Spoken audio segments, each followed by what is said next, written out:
a daddy Mac. Dan's 30 years got our way, trading life and markets every day. Rusty's chained to the mines, digging deep day by day. But when Option Omega releases new features, he's free to come out and play. Option Omega, you're trading home, where every move makes you feel less alone.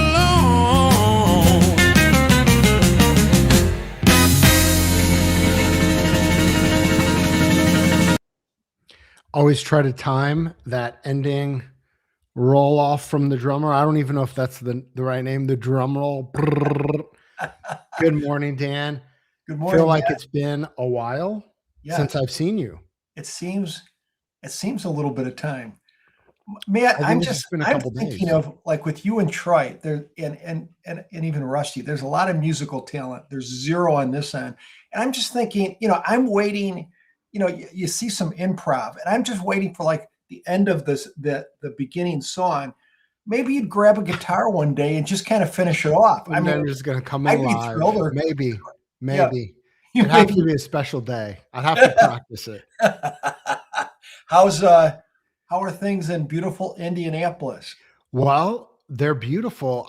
You know what I was going to do though? It was 60 degrees almost. I've already had, not this morning, but I've already had a walk, but we still have some snow. Yeah. And I was going to actually I was going to put it in a glass and bring it up to you guys so you could see that we still have snow.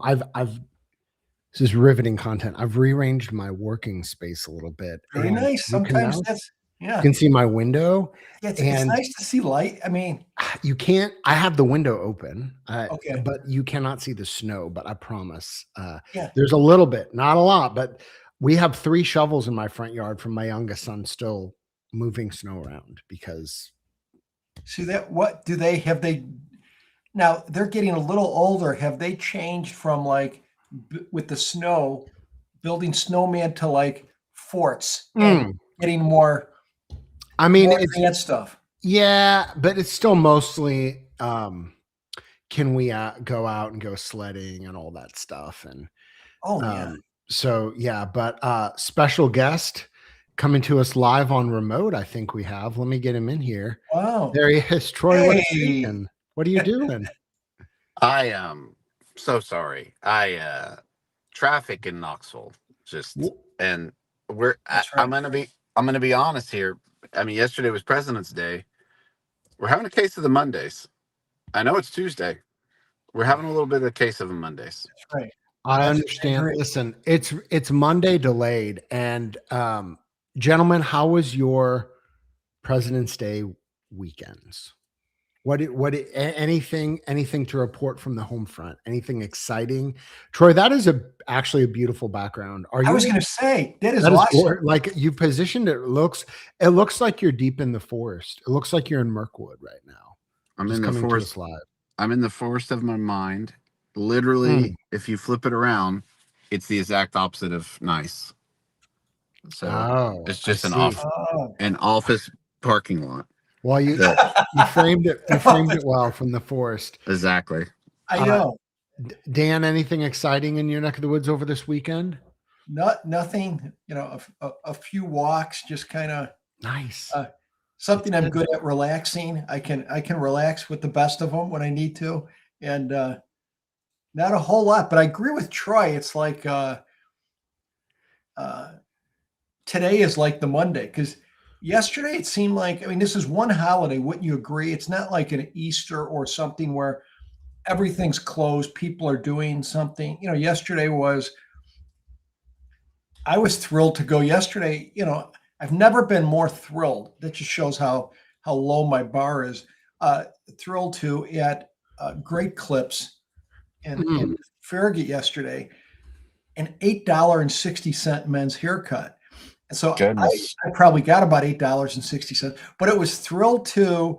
So people come in there and you just, you wait in line. Like you can do it on the computer And the guy goes in there. He goes, he thought it was like some kind of gimmick. He goes, "Is this for everybody?" The lady says, "It's for everybody, old, young, it's for everyone." He goes, "Oh, okay.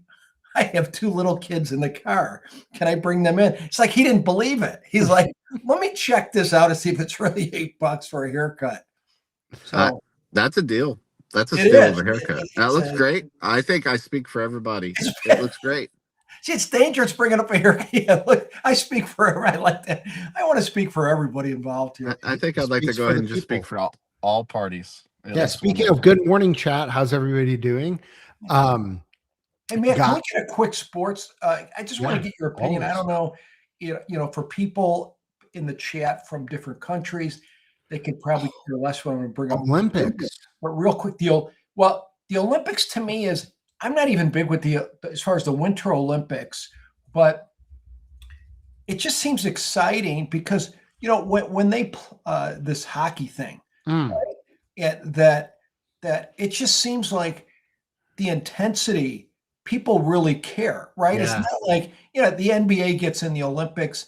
Yeah, they try, right? But it's not as thrilling. I mean, in hockey, there's like 4 or 5 teams that are really good. Yeah.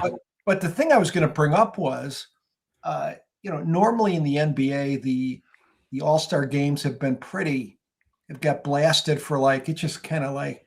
Nobody cares. Yeah, thank you. Nobody cares. And I guess yesterday, I didn't see any of that stuff, but I don't know if any of you, doesn't seem like many people watch that stuff, but they did this world to try to build a little bit, world versus the U.S. And they did these shortened games. I'm not sure, but did that get any? I watched all of 2 minutes. It did seem like, I think what happened is Victor Wembanyama got really upset.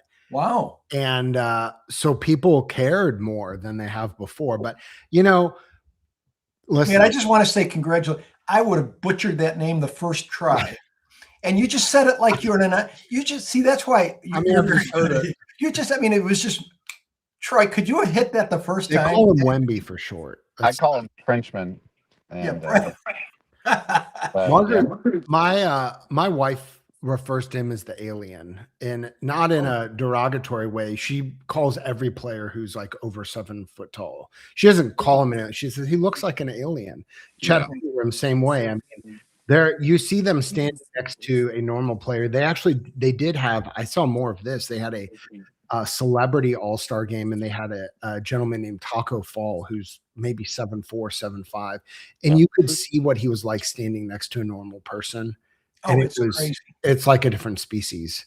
Like we are not the species in an NBA player. Well, they're Nephilim, but that's okay. This is a whole nother discussion. Larger descendants of they're descendants of the Nephilim. The Nephilim, that's a separate ancient giants. I was just thinking that the giants in the Bible were the okay. That's a separate show. This is a separate podcast. If you would tune in to Troy talking about Nephilim, he'd probably do a show on that. He'd be great. Yeah. But no, so what's interesting with the Winter Olympics? So we've got some international folks here. Canada, by the way, 13th in the medal count. Shout out to a Canadian in the chat who's already spoken. The U.S. is 3rd in the medal count. I think the Scandinavian, the Nordic countries do very well. Norway currently winning the medal count with the highest number of not just medals, but running away with the gold medal count. And I have some thoughts about how we do the medal count, because I wish it was like weighted, like beta weighted. They should weight this somehow, because beta weighted. Wow. Oh my goodness. Listen, there's a comment in the chat. We need to have a whole discussion about this. I don't want to gloss over this comment, but there's somebody in the chat knows an NBA player pretty well, and we can't shoehorn that in. We're gonna have to come back to that content. Thank you, Rob. Shout out to Birdman, Rob. Shout out to Birdman. I love dunked on by Paul George. He was like a Dennis Rodman type player. Yes. I loved him. He was exciting. Yes, he did the dirty work for LeBron. Yeah. Okay, so medal count though. So Dan, as you pointed out, people are really excited about hockey. Like, should a hockey medal be weighted more in the medal count because they play like what 5 or 6 games? They it's a team sport. There's a bunch of people involved in the medal. That still only counts as one medal. And then, nothing against the person doing luge, but it's like, how many luges are there? And that still is the same value of one medal. So I have thoughts on the medal count. Maybe they should weight the medals. Like you should get a score. Like maybe you should get 3 points for a gold, 2 points for a silver, 1 point for a bronze. You should have a point score. And maybe that score should be like prorated. Those are the single events. And then the more intense the event is, or the bigger the team sport, maybe they weight it somehow. What do you guys think of that? I haven't thought that much about it, but I've thought his forehead. Troy's exhausted by the Olympics. All I do is I just watch curling. Okay. Curling is all that matters to me. Well, curling is, I've been waiting 4 years for this. Isn't that like beanbag or darts type event? Beanbag. Yeah. It has all the kind of classic type of, those type of games mixed with the excitingness of sweeping. I love the sweeping. I love sweeping to me. I love it. I love there was some drama in it. Canadians. Should we talk about this perhaps? Well, I mean, listen, I'm not saying this isn't American. Forget all the drama between Canada and America. I'm saying this as someone watching the Olympics. Seems like a lot of countries think you guys suck. I'm just going to say that as far as cheating in curling goes. So both the men and the women's team, Canadian teams, have been accused of cheating. Again, I'm just the messenger. I have zero, I love that. I want to be honest. I can't tell that I can't tell what is cheating. I can't tell what is cheating. Right. So touching the granite versus touching the handle, the whole thing looks like it would be more fun if they cheated. So I can't speak to it. I'm just saying this is what seems to be happening in the curling world right now. But listen, I appreciate that you guys are trying to gloss over the actual sports news of the day. And you know what it is. And I'm not going to. I might not. So I immediately, when he says sports news, Matt, I immediately go to LeBron. Well, I know that's what I figured too. And I know we got a model coming. I know we got Rob and Maria. NASCAR. Michael Jordan's team won the Daytona 500. Did he? Okay? He raced? Did he really? Yeah. Wow. So I got texts all Sunday afternoon by a bunch of trolls, friends of mine, who are like, okay, he got another ring. He got another ring. Jordan got another ring. Now, unfortunately for those fans, also during the celebration, Jordan was seen with a small child. Oh, I just am looking at this on Twitter. And there's been a bit of Troy, some issues with it. We'll save that for another day, but just putting it out there. Wow. Listen, I'm not going to give you my live reaction, but I see exactly what you're referencing. Yeah. Okay. This show does have a content warning on it, by the way. We'll save that for another day. We'll save that for another one. Anyway. Jordan, so is that his Dan, you got to watch the video off the show. Okay, I will. But question on Jordan now I know he's been involved in car racing. Has he had good success with that before yesterday?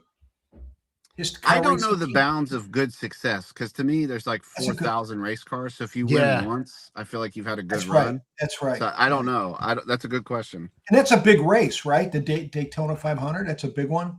Yeah, and again, shout out Rob Maria. I was on that track like 7 days ago. That's the one you drove on, right? Yeah, something like that. And I mean, listen, I almost threw up, but I think I could win that thing.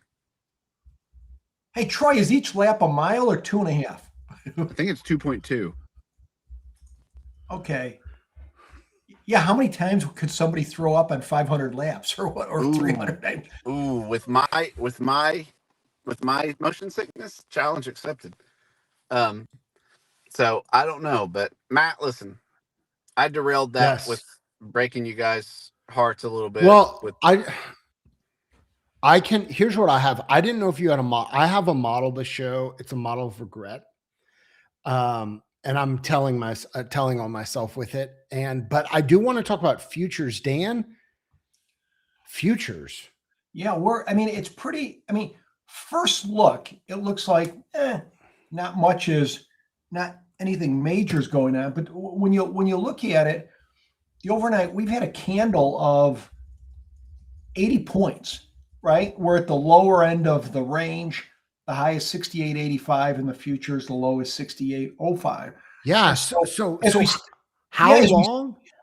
Pardon me? How long was that range? How wide was that range? Oh, the range was like 80 points between the high and the low. And now we're meandering around the lower end of the range, but it looks like, so we'll open up an SPX near the lower end of the range this year, right? 6,800-ish.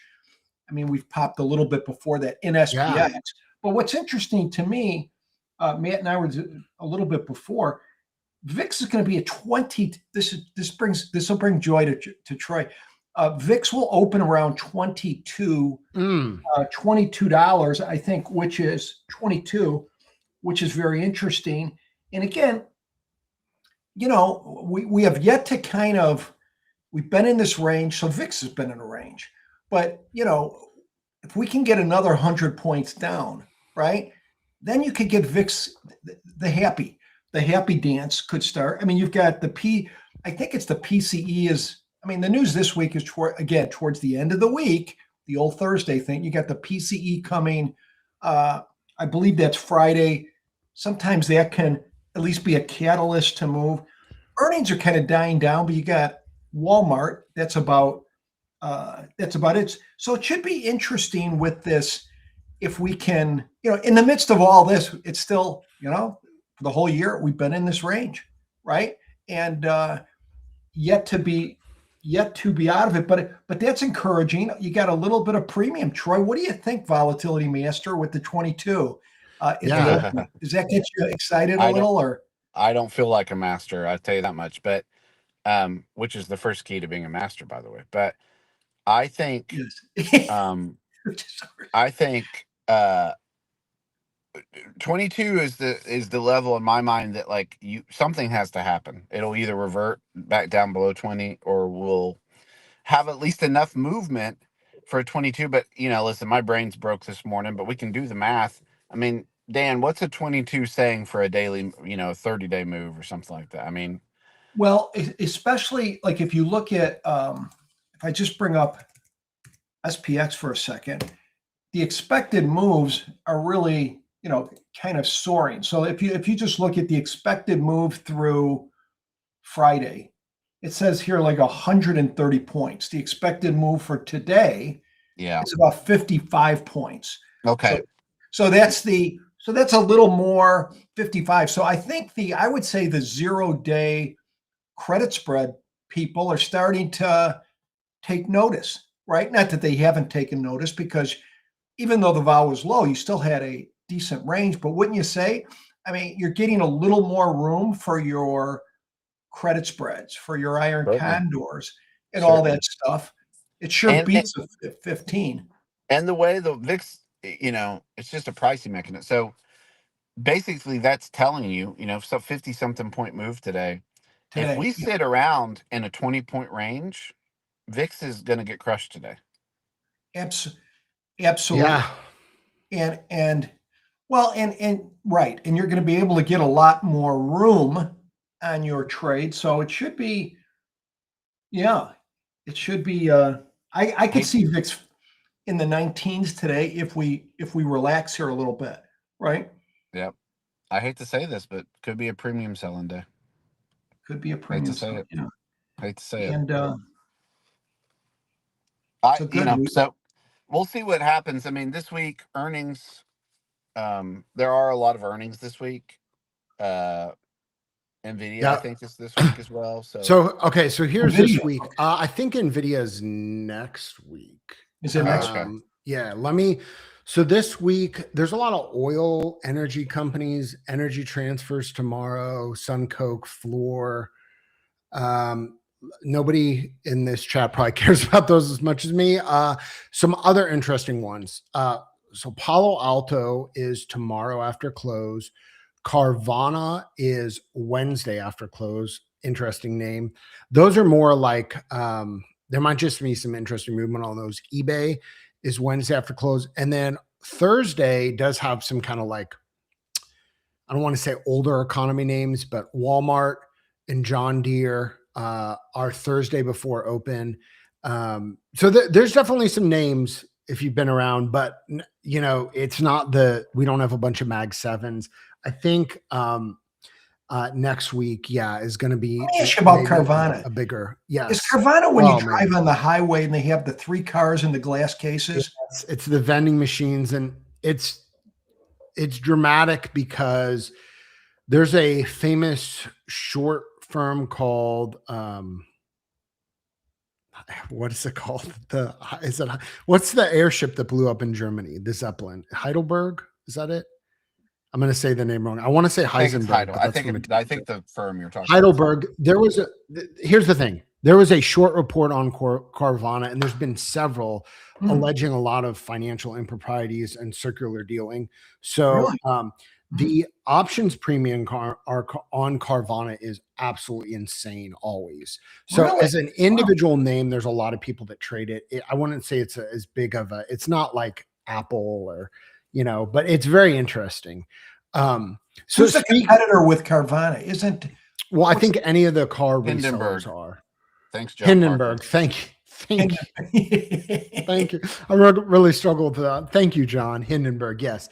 And again, I'm not an expert. I just read this on Twitter, but they, I believe they actually shut down their short firm after Carvana, and the stock has a crazy trading range of. Wow. But the options premium reflects that. What's the symbol on that, man? It's CVNA. CBNA, okay. CVNA, yep. And so they compete with like any of the firms where you can buy used cars, so cars.com and stuff like that. But yeah, it's an interesting concept because they're known for the vending machines, but it's difficult to play. And maybe this, if you guys would ever like us to talk about something like this, I mean, the IV on it's always, you know, north of 100%. $35 stocks. Yeah, I mean it's just $350 for the shares.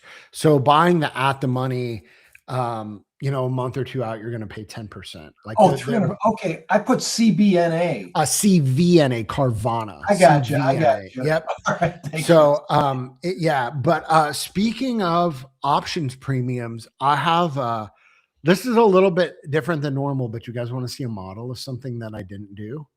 Yeah, I do.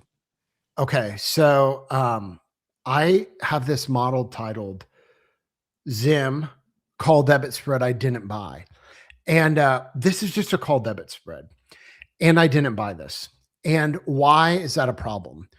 Well, the stock is up about 35% this morning overnight on news that it's getting acquired. And I actually own, listen, the OO community is predominantly, you know, backtest, mechanical, automated strategies. We do have this modeling tool. So I'm just doing a little bit of non-mechanical content. Daddy. Well, I just fumbled on this one. I do own shares, which will be up quite nicely. But I also had wanted to buy some kind of like either all or nothing spreads, and I did not. And I was going to buy these last week, and I totally forgot. So I think about a quarter is what they would have cost. Because there would have been some slippage on them. And so I didn't buy them. So I don't know exactly. So the symbol ZIM? ZIM, they're a shipping conglomerate out of Israel, and they're getting bought. And this has kind of been there have been rumors about this. This isn't like something I came up with. If you type in Zim in Twitter, you'll see a lot of people, including Troy, what's his name? Sem Karsten. Yep. I didn't see this from him. Jim Carson with a C, which is crazy. We're mispronouncing your name. But he's been posting about it. And I'm like, why is an options guy posting about Zim? But anyway, here's the thing. This is the pre-market price. And that supposedly the acquisition price is right at $35 end of the year. And so guys, I really really missed an opportunity with this one because I could have gotten it for probably 25 cents. And I'm not saying it's going to go all the way to 35, but it does seem like that's where the acquisition price is going to be, subject to all the normal stuff with acquisitions. This would have been a monster play. And Matt, let me say real quick, just yeah, back up just a second. You mentioned you've been long the shares. I am long the shares. You get involved with this before the potential merger. Yes. Why are you in this thing? What exciting? I've owned it for a while. It's kind of, as far as shipping stocks go, it's kind of the meme stock of shipping stocks. It's very volatile and there's a lot of news with it. And I don't want to go into the whole thing because there's people that know it a lot more than me, but the whole thesis is that some of the ownership was kind of artificially suppressing the value in it. And if you look at it in the past, it'll get up to like 15, 20 bucks. And then they'll do a special dividend of like $5. Like this has happened before. So it has a history of just kind of volatility. And it's an interesting stock because it does dividends, but the special dividends will reset the whole thing. But regardless, it was at 22, I think, on Friday. I don't even know, but it's going to gap up around 30 bucks at open. And it sounds like the deal is going to be at 35. So usually there's some deal premium. So it's probably not going to go to 35 because it could always fall through, but this is what, when you have, if I would have just bought the call itself would have been pretty reasonable. The reason I had looked at also buying a put is I figured that there was going to be an upper bound. I was looking at either 20-25s or 30-35s, and the options premium felt like to me it was underpricing the event, and I fumbled the bag, guys. I didn't do it. What made you think on your duration 150 days? What was the thinking? Well, that's a great question. And here was my thinking on that. My thinking was that this is the way I was going to do this was like an all or nothing. I wasn't going to manage this. It was either going to be a binary event, was going to happen or not. And when I thought about it, like it says 12 bucks. I think I would have been 25 bucks to get in this. My thought was, well, if it goes up to, 32, 33, it could easily 10x. Oh, easy. And I think that would have been the case. And my thought process on the time frame was when you look at the chart for Zim, something was going to happen. And so I figured about 6, like this was super scientific, about 6 months, something's going to happen. It's either going to fall through and go to zero, or it's going to happen. Oh, there's going to be a deal. Because again, this isn't the first, this thing's been going on. This drama has been going on for like a year. So this isn't my thesis or anything. This is just something I've been following. And I literally meant to do this on last week. I meant to buy some options to pepper in with my shares, and the premium was just not juiced enough. So like, I obviously didn't want to sell calls against it. And I didn't want to buy a butterfly because the risk of a butterfly, I'll just model this out. So let's say I had looked at a butterfly. Well, what's the risk of a butterfly, guys? Is that if you have something like this, whoops, I guess they didn't have a 40 strike. I guess I could have done an uneven fly like this. Yeah. But I didn't even look at that. I just was thinking, if I had done a 30 fly, a 30 or a 30, 35, 40, then the risk was going to the upside. Dan, this actually would have been a better structure than my debit spread. But of course we know that now in hindsight, if it had gone past and had closed at 40 or whatever, this would have been a worse structure. So does everybody understand that here? Let me show you. So this is this would be a broken wing butterfly, right? I think everybody on the show knows this, but just to review. So long a 30, short 2 35s, and long a 38. So what happens is we move through time and this fills in. If you pump too far past the short strike, you get less value than if you pump to the short strike. Does everybody understand that, right? Like, I think that makes sense. When we take it all to the time of expiration, you can easily see what happens. And the advantage to this is that as long as it stays under 35, which I didn't like, I'm reading Twitter, and Twitter's saying it's closing at 35, right? But if they redo the deal and it closes at 37, then this is a worse structure. Does that make sense? Yeah, still profitable though. Still profitable and cheaper. Like this would have probably been even cheaper. Again, these are pre-market options prices. I don't want to read too much into this. I'm pretty confident that I could have gotten filled for 25 cents on my original play, which was just a debit spread. But the reason I chose the debit spread, Dan, instead of a butterfly was because I didn't know what the upper range is. Again, with this name, there's a lot of confusion in the public as to how much this is actually worth. And you're talking about buying a 5-point spread for a quarter, right? For 25. Right. But I mean, think about how far the money out was. We're at 22. Like, oh yeah. Let me look and see. Zim closed at 22.20. It's just up 35% pre-market. Yeah. So like this was a very far out. Yeah. It was, how far out of the money was it? Well, about 35%. So right. The reason it was so cheap is it was 35% out of the money. Yeah. I'd say one thing I've learned over the years, you see it, because you've got like the Paramount, right, thing going on now, and that's another merger thing. But and I've seen some folk, modeling it and looking at it. I learned from the trading pit.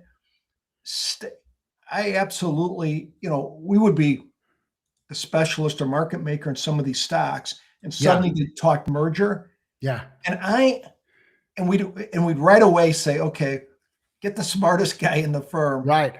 You figure this out, because sometimes what we would do in the pit, because it's like, how do you make markets? Because you could just get your face ripped off in these things. Well, and that's what I had done is I have shares. I feel grateful to have the shares, but I felt like the options premium was just not capturing it. And that's interesting you say that, Dan, because this has happened a lot of times before with earnings.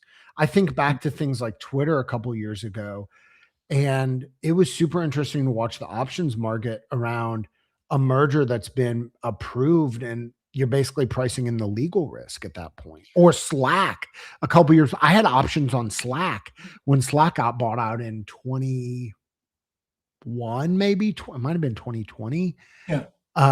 So what, Dan, talk about that a little bit. Like, what is a market maker? When you start to hear rumblings of a merger, what does that do from a market maker who's trying to make market and price options? Here, you'll love the appreciation of how little market makers know that we'd be in the pit and they'd say one of the stocks that we were a specialist in, they'd say merger potential. Right. So really the game plan, because you don't really know. The ones who know are the guys who made the deal, right? The guys who did it. So what we would do in the trading pit is we would say, okay, here's the game plan when we go in the pit.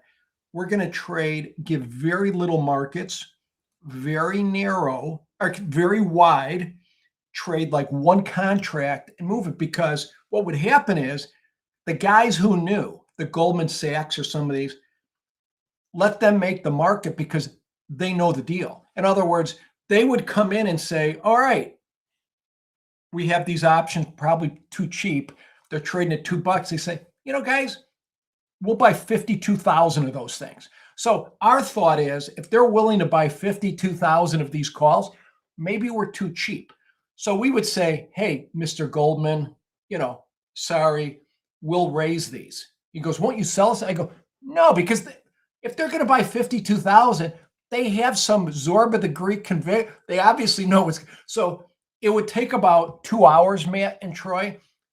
But we would let the participants and then they'd be all ticked off at us. Like, like we should have let them just destroy us on this. And so we would trade one contract, and then after 2 hours, you'd see all the skews come in and because they knew exactly what these things were priced at. And so we let them price it in that situation. But it's still very difficult to figure out. Some of these were like different ratios and percent over the years. So it's like we'd have one guy with the firm with good mathematical background, and he could, I couldn't even, I'd stay away from that stuff because it just like, it wasn't normal. You needed to really put your thinking cap on. And, you're right. These deals leak out over time.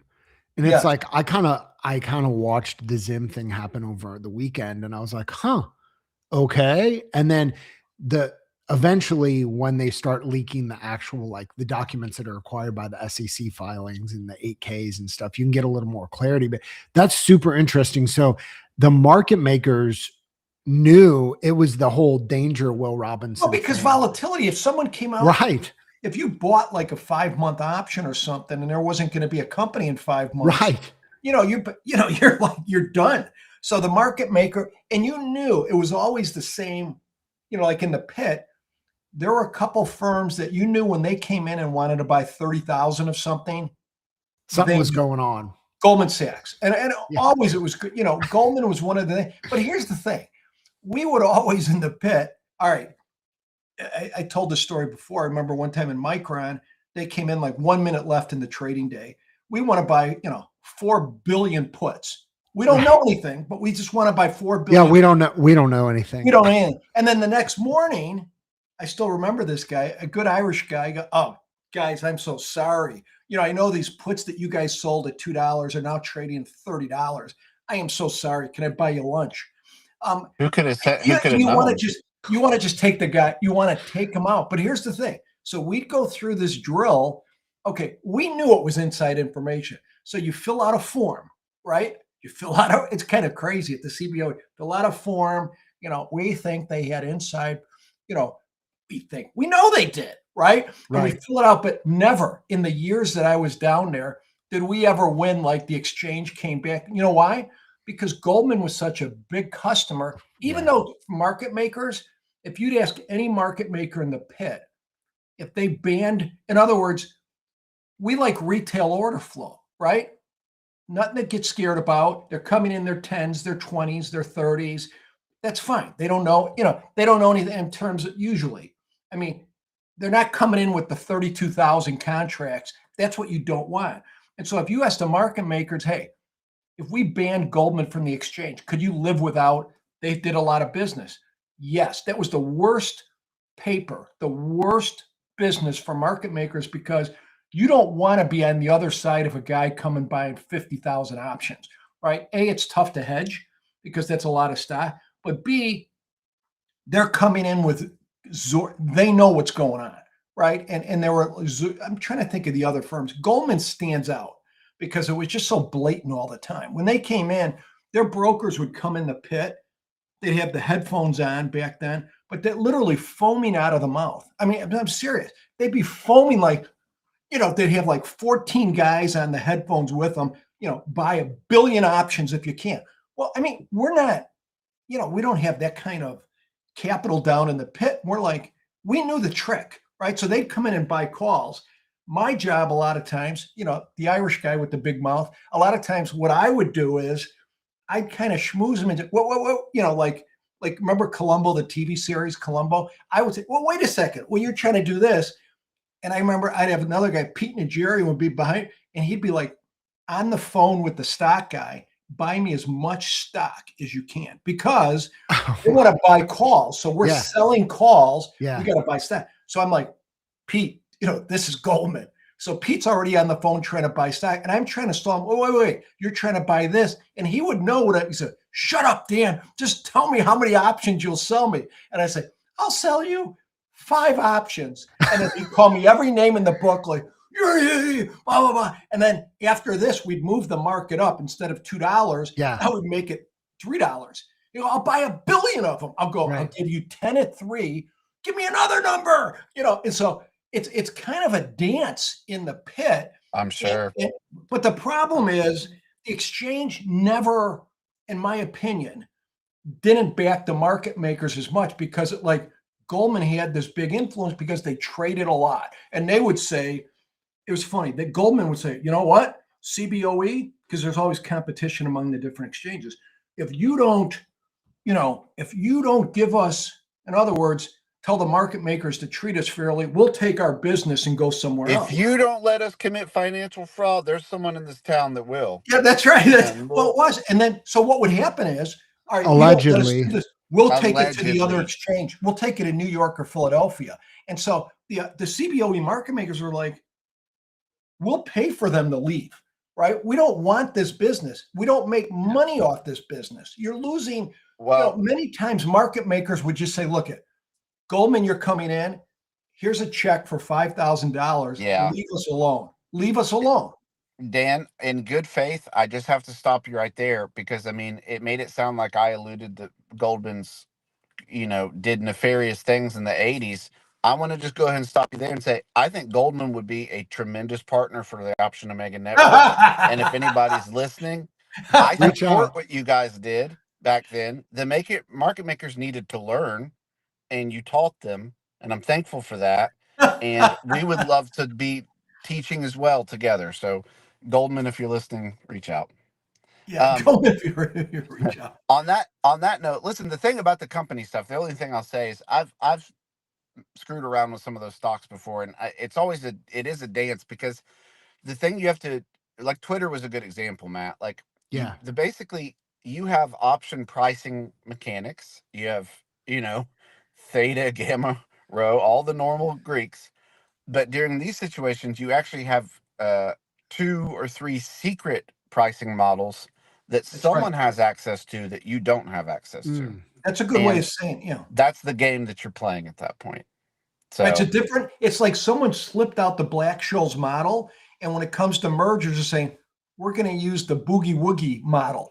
The problem is there's only 2 people who have the boogie woogie model. That's right. It's the guy who's made the merger. The buyer and the seller, yeah. The buyer and the seller.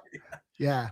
And again, we should head out. Mark's about to. I just want to say that, like, I think there is room for an Option Omega Goldman OO show in the morning, and I want to just say, again, reach out. DMs reach out. So, all right, guys. Well, listen, full day today. Mark Anderson, I'll be on 10:30. Noon o'clock. Yeah. Noon o'clock, we got navigation trading. 4:15, we have small account challenge, and it's going to be action packed. So listen, have a great trading day. And Matt, I'm gonna let you hit the button because I don't know how to do that on the phone. Guys,